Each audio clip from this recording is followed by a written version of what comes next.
சீயோனோ, ஆண்டவர் என்னை கை நெகிழ்ந்து விட்டார், என் தலைவர் என்னை மறந்து விட்டார் என்கிறாள். பால் குடிக்கும் தம் மகவை தாய் மறப்பாளோ? கரு தாங்கினவள் தன் பிள்ளை மீது இரக்கம் காட்டாதிருப்பாளோ? இவர்கள் மறந்திடினும் நான் உன்னை மறக்கவே மாட்டேன்.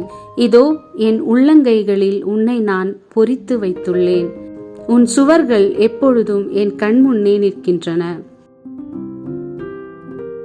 நாம் மனம் சோர்ந்து செய்வதென்னவென்று அறியாமல் தவித்து கொண்டு ஆண்டவர் ஒரு அற்புதம் செய்ய மாட்டாரோ?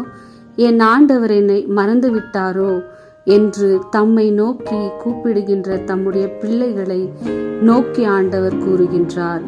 என் மகனே, என் மகளே, பெற்ற தாய் உன்னை மறந்தாலும் நான் உன்னை மறக்க மாட்டேன்.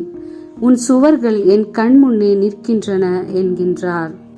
1 சாமுவேல் 1 அதிகாரம் 13-14 வசனத்தில், அண்ணா தம் உள்ளத்தினுள் பேசிக் கொண்டிருந்தார்.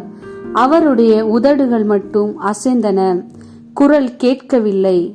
ஆகவே ஏலி அவரை ஒரு குடிகாரி என்று கருதினார். ஏலி அவரை நோக்கி, எவ்வளவு காலம் நீ குடிகாரியாய் இருப்பாய்? மது அருந்துவதை நிறுத்து என்றார். பிள்ளைக்காக ஆலயத்தில் அழுது கொண்டிருந்த அன்னாளை நோக்கி ஏலி சொன்ன வார்த்தைகள் இது. நம்மை பார்க்கின்றவர்களுக்கு நம் நிலைமையோ நம் வேதனையோ அறியாது. ஆனால் ஆண்டவர் அப்படியல்ல.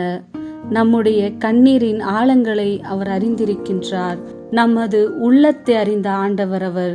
1 சாமுவேல் 1 அதிகாரம் 27 வசனத்தில், இப்பையனுக்காகவே நான் வேண்டிக் கொண்டேன். நான் ஆண்டவரிடம் விண்ணப்பித்த என் வேண்டுகோளை அவர் கேட்டருளினார் என்று அன்னாள் ஏலியிடம் சொல்கின்றார்.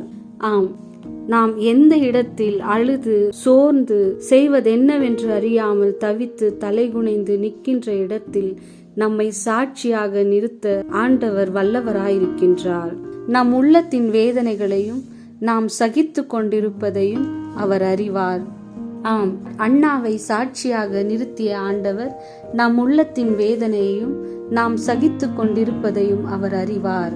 உன் சுவர்கள் எல்லாம் என் கண்முன்னே நிற்கின்றது என்கின்ற ஆண்டவர் தம் உள்ளங்கைகளில் நம்மை பொறித்து வைத்திருக்கின்ற ஆண்டவர் நாம் நினைப்பதற்கும் ஜெபிப்பதற்கும் அதிகமாக நமக்கு தந்து நம்மையும் சாட்சியாக நிறுத்தி வாழ வைப்பார்.